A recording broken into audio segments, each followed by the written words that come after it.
Ditambah lagi apabila sakitnya sakit kronis, kanker stadium 5, gagal ginjal kronis, waliyadzubillah ada yang terkena stroke. Stroke-nya mungkin stroke hemorrhagic ya. Stroke hemorrhagic itu, jadi stroke ada dua, ischemic hemorrhagic ya. Kalau yang parah yang hemorrhagic perdarahan, itu sampai lumpuh, maaf, itu kan butuh kesabaran. Terkena penyakit HIV/AIDS, total kena, sekarang sudah bertobat alhamdulillah dan tinggal menunggu hari, tinggal menunggu waktu. Terkena penyakit-penyakit kronis lainnya, insyaallah. Tapi kenapa bisa lebih bahagia? Padahal secara zahir, secara penampakan susah, sedih, merasakan sakit, jalan-jalan terbatas, di rumah terus, bahkan ada yang di atas ranjang terus, tidak bergerak, tidak bergeming. Mau makan tidak enak, ya mau berdiri pusing, ya mau beraktivitas serba terbatas, tidak merasakan nyaman, tidak bisa menikmati kehidupan dunia. Lalu kok bisa orang sakit lebih bahagia daripada orang yang sehat? Para jemaah sekalian dirahmati Allah Subhanahu wa taala, jawabannya bisa. Dan mudah-mudahan ini menjadi hiburan bagi saudara-saudara kita. Mungkin ada yang mendengar via online mungkin ya. Ada yang mendengar, bisa jadi hiburan bagi saudara kita yang sekarang mungkin sedang berbaring lemah di atas kasur, ya, merenungi nasib, bahkan ada yang sudah tidak kuat imannya, ingin teriak, ingin protes, ingin marah, bahkan ingin melepaskan semua yang ada di dalam dada. Kenapa harus saya? Kenapa saya menang? Kenapa harus saya ditimpa seperti ini? Kok harus saya yang susah, bukan orang lain? Kenapa penyakit ini milih saya, bukan yang lain? Itu semua bergerumun di dalam dada, pengen dikeluarkan. Tapi apa daya, tidak mau.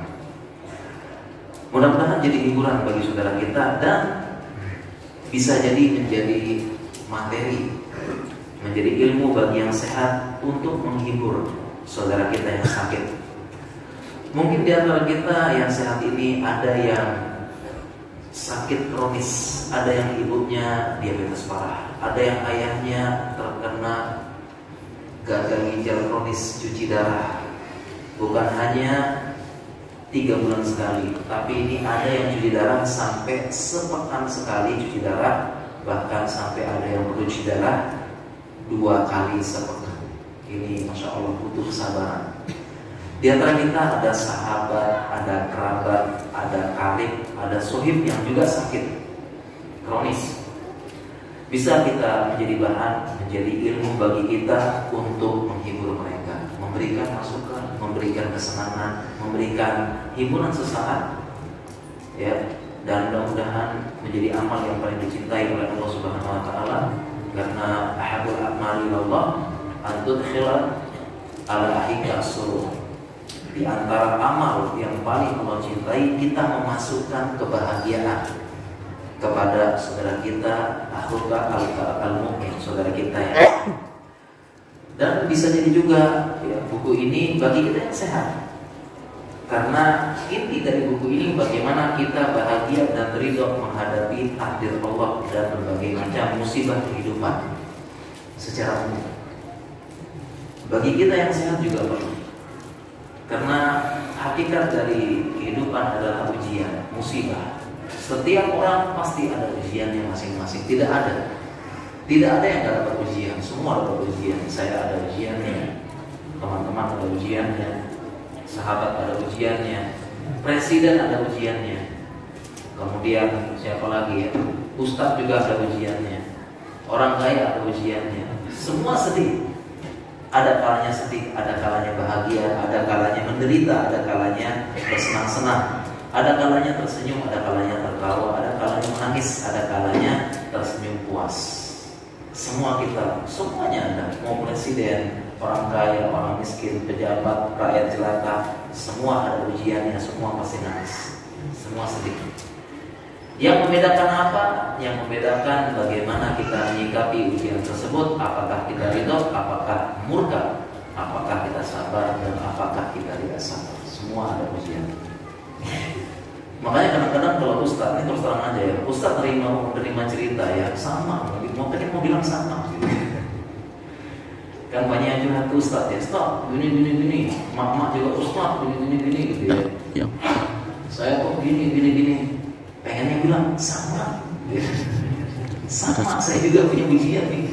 Tapi merasa sama. Atau curhat ke dokter gitu ya, Pak dokter kalau gini susah nih. Kita juga mau bilang sama, kita juga ada ujian, sama.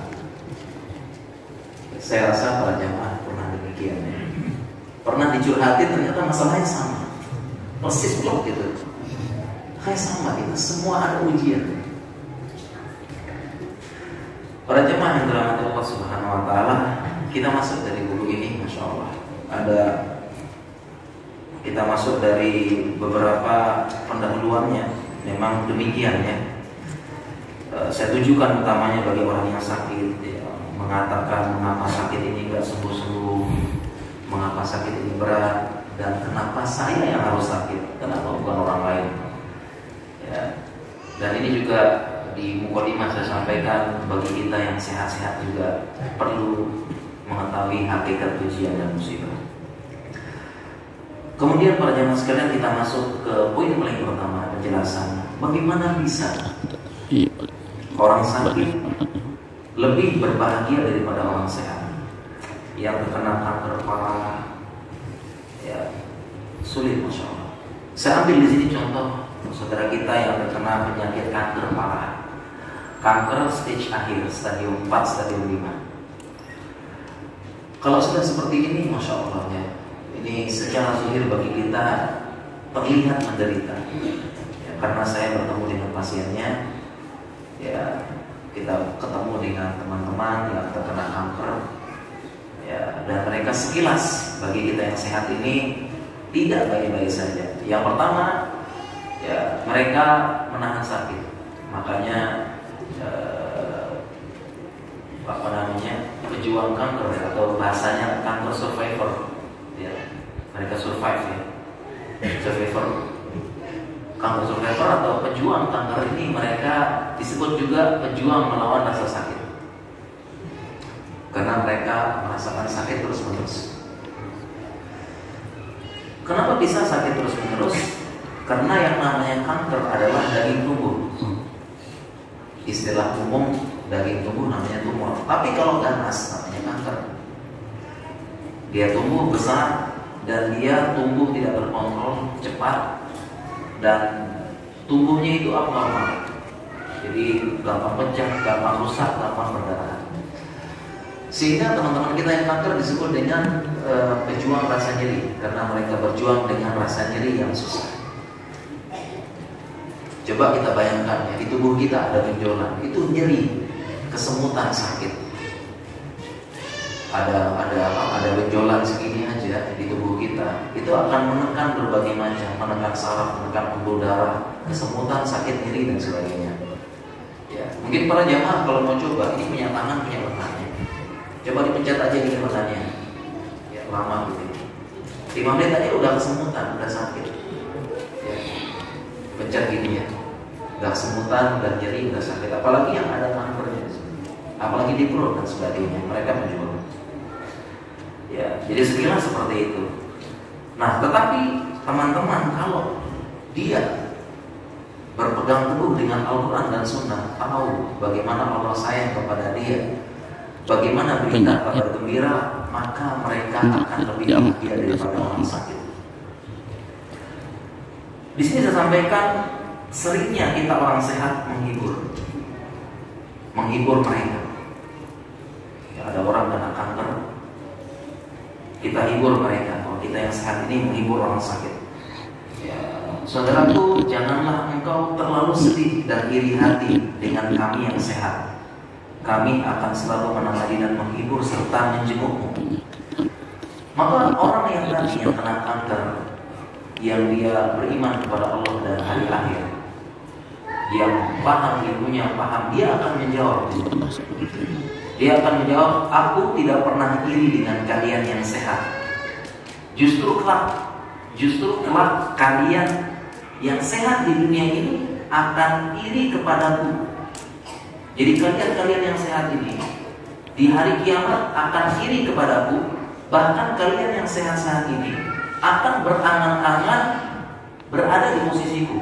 Kalian semua yang sehat akan berangan-angan mendapatkan ujian dan musibah yang berat seperti itu di dunia. Kalian yang sehat akan berangan-angan, kenapa bukan saya yang mendapatkan kanker di hari kiamat. Sekarang bisa jadi sebagian orang mengatakan, kenapa saya yang kena kanker?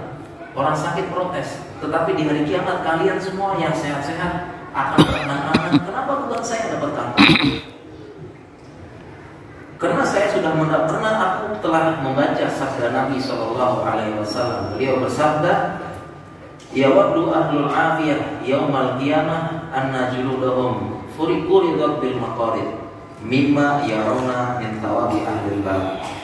Karena Nabi SAW bersabda, yawaddu ahlul afiyah, akan berangan-angan ahlul afiyah. Ahlul afiyah kita ini yang sehat, sehat fisik, sehat jiwa, sehat raga. Kita semua, kalian semua yang sehat-sehat akan berangan-angan yaumul qiyamah, di hari kiamat, anna juludahum furiquridat bil maqarid. Kenapa dulu di dunia saya tidak mendapatkan ujian yang berat? Kalau bisa ujian saya itu sebagaimana kulitnya dikuliti hidup-hidup.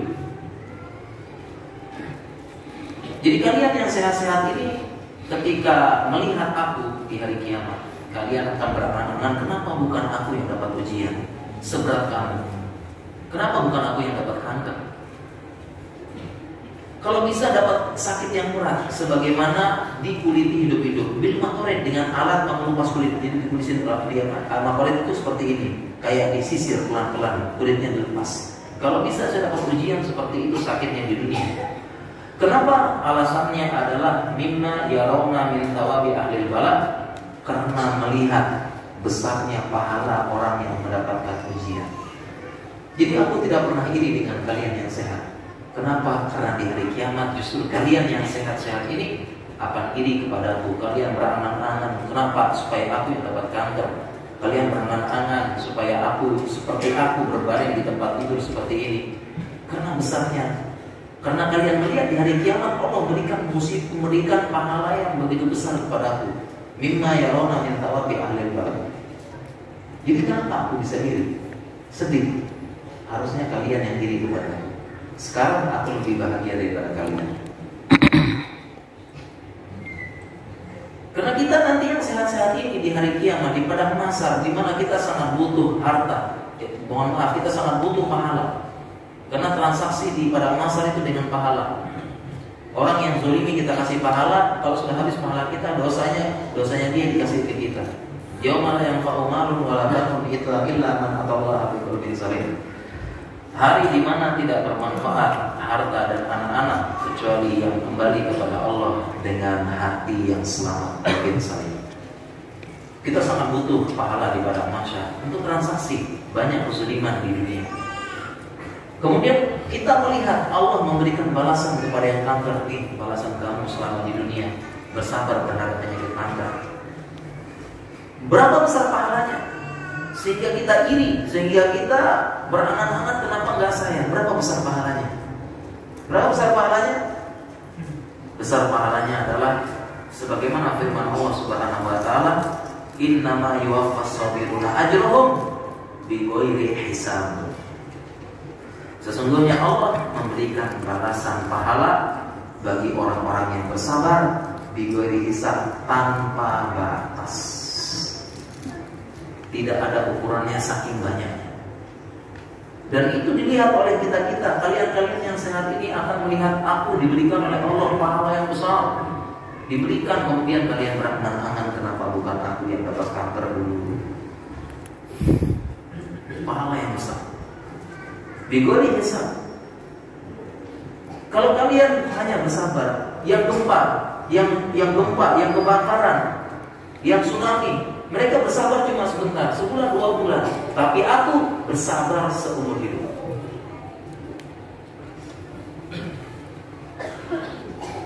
Aku bersabar seumur hidup. Pahala yang sangat banyak. Jadi kenapa aku harus iri dengan kalian yang sehat-sehat? Justru kalianlah yang harus iri kepada aku. Aku lebih bahagia daripada kalian. Kemudian orang-orang yang sehat juga menghibur saudaraku yang terkena kanker. Kami kasihan melihat kalian.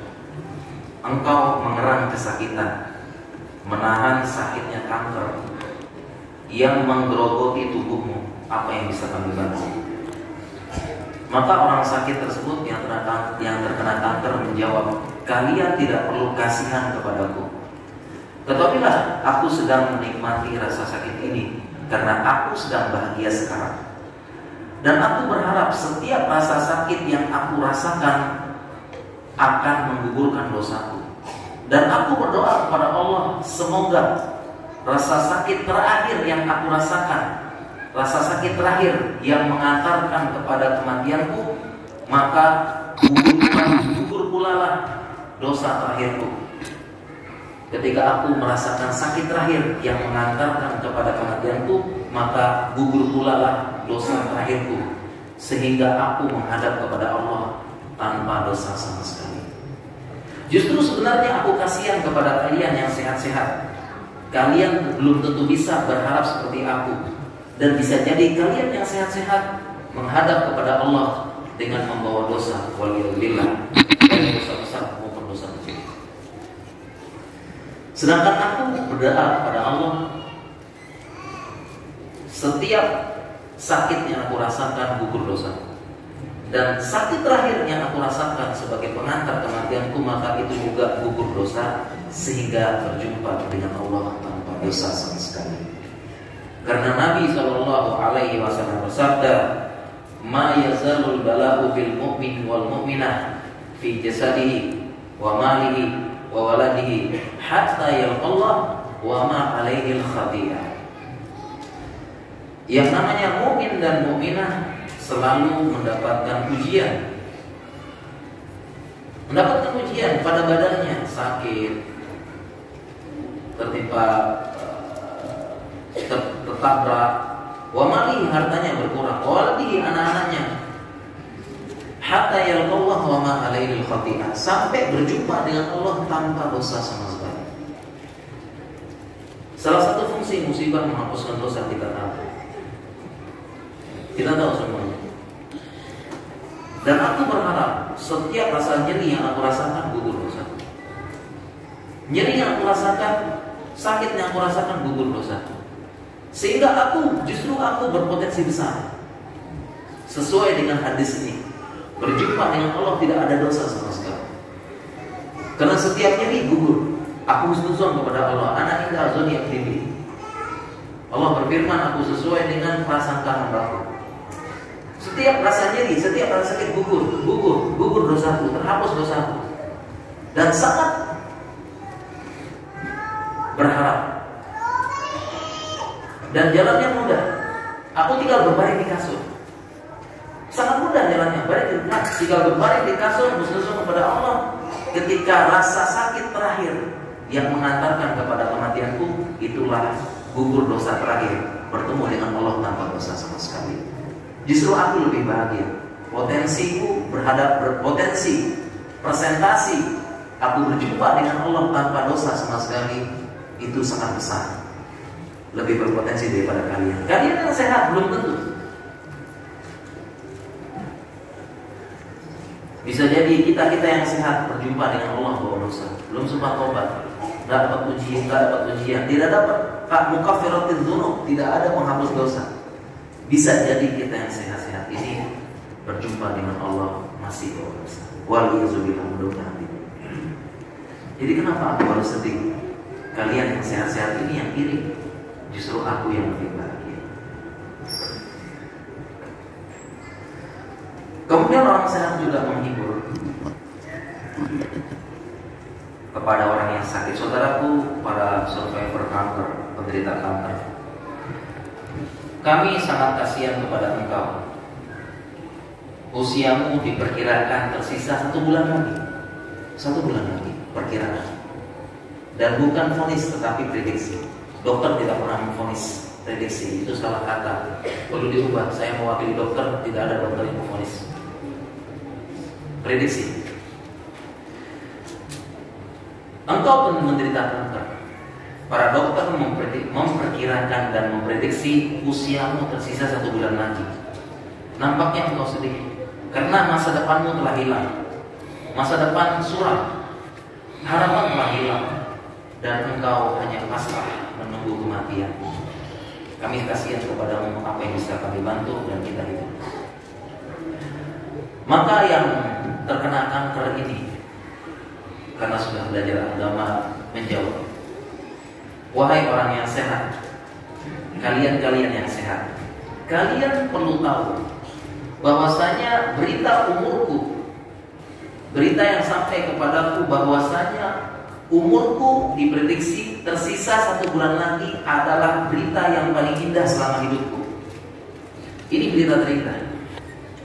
Aku berbahagia dengan berita ini. Mengapa? Karena selama 1 bulan ini aku bisa mempersiapkan kematianku. Aku bisa mempersiapkan perjumpaan kepada Allah Subhanahu wa Ta'ala. Dan aku bisa berbenah, aku bisa bertobat, aku bisa mempersiapkan segalanya untuk menghadapi kehidupan yang jauh lebih kekal, kehidupan akhirat. Wal akhiratu khairun, dan akhirat lebih baik. Dan aku bisa melakukan banyak amal-amal. Dalam 1 bulan ini aku persiapkan semuanya. Aku persiapkan untuk kehidupan yang lebih baik. Aku siapkan perjumpaan terindah dengan Allah Subhanahu wa Ta'ala. Dalam sebulan ini aku akan banyak istighfar. Dalam sebulan ini aku akan banyak sedekah. Tanahku, rumahku, vilaku, mobilku, aku jual sebagian. Aku sedekahkan kepada fakir miskin. Aku salurkan kepada Palestina. Aku salurkan kepada masjid-masjid. Aku salurkan kepada panti asuhan, panti jumbo. Aku jumpai para penuntut ilmu yang tidak punya harta. Fi sabilillah. Aku berikan hartaku. Aku sponsori, aku biaya pendidikannya. Karena sebulan lagi aku akan meninggalkan dunia ini. Buat apa rumah, harta, mobil, lebih baik aku sedekahkan. Tidak ada penghalang, tidak ada yang membuat aku pelit, tidak ada yang membuat aku menahan hartaku. Karena sebulan lagi aku akan meninggalkan dunia yang fana ini.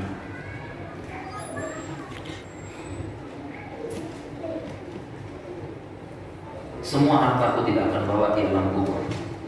Tidak seperti kalian yang sehat-sehat. Kalian pelit. Kalian tidak menyumbang. Kalian selalu ditakuti oleh setan. Yuhafifu awliya asyaitonu ya'idukumul faqra. Setan selalu menakut-nakuti kalian dengan kemiskinan. Kasihilah diri kalian, wahai orang-orang yang sehat. Justru saya kasihan kepada kalian semua yang sehat-sehat ini. Kalian pelit, kalian pikir, kalian gak menyumbang, kalian cinta dunia, kalian pikir, kalian tidur, kalian akan hidup di dunia 1000 tahun lagi. Yu'amaru al-fasanatin. Kalian pikir kalian akan hidup selamanya di dunia. Kalian pikir kalian masih tinggal 1000 tahun lagi. Kalian menumpuk harta, kalian menumpuk perbedaan dunia, kalian terlena, kalian ogorotumul hayatud dunia, kalian tertipu dengan kehidupan dunia, kalian pelit. Adapun aku, buat apa harta ini? Sebulan ini aku siapkan. Dalam sebulan aku sumbang semuanya. Mobilku tidak mau pakai lagi, tidak dibawa ke kubur. Vilaku, tanahku, rumahku, rekeningku, semuanya aku infakkan. Sebagian yang aku wariskan, sebagian lagi aku akan bantu. Aku siapkan untuk kehidupan yang lebih baik. Aku buat untuk tabunganku di akhirat, perbendaharaan. Dan tentunya aku akan bangga berjumpa dengan Allah dalam keadaan demikian. Kasihan kalian yang sehat. Kenapa kalian kasihan kepada aku? Dalam sedang berita umurku sebulan lagi adalah berita terindah. Berita terindah yang sampai kepadaku. Dalam sebulan, maka dalam sebulan ini aku akan meminta maaf kepada semua manusia.